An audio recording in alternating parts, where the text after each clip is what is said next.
Hi, I'm Josh Olson. As a rule, you want your meat tender, but in the case of the film we're about to talk about, the tougher the better. This is Lee Marvin and Gene Hackman in a sausage fest that is prime cut. Hiya, Ben, Nick. Been looking all over town for you. We sent Murphy down to Kansas City to see Mary Ann. And this is how they sent him back. What should I do with these, Mr. Devlin? Oh, did you know Murphy? Yeah. Was he a good guy? Oh, yeah, he's a good guy. Then bury him. That scene is a perfect introduction to this film. An odd, tough, funny, idiosyncratic trailer for a very odd, tough, funny, and idiosyncratic movie.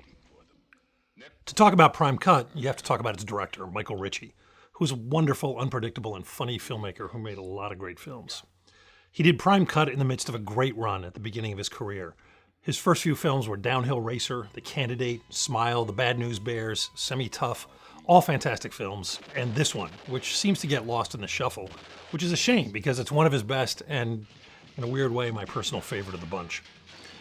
It's got the feel of a good Richard Stark Parker novel, and of course, Lee Marvin starred in the greatest Parker movie of them all, Point Blank.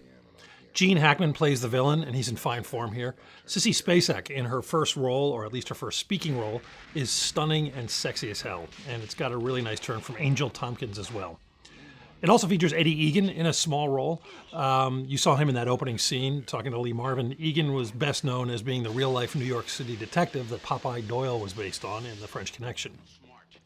All of that adds up to a terrific crime movie, but what I haven't mentioned is the bizarre, almost surreal sense of humor of the film. The movie gets a lot of dark comic mileage out of the notion of throwing Chicago gangsters into the American heartland, up to the point of recreating Hitchcock's cornfield chase with Lee Marvin and a giant combine harvester instead of a biplane. There's also a lot of meat in the film, as you've seen in the trailer already. The film starts with shots of sausage being made in a slaughterhouse until a man's shoe appears on the conveyor belt. That's because Mary Ann, which is Gene Hackman's inexplicably named villain, runs a slaughterhouse as well as a slavery prostitution ring. He's a lovely fellow. At one point, one of his men attacks Lee Marvin with a sausage. You really have to see it to believe it.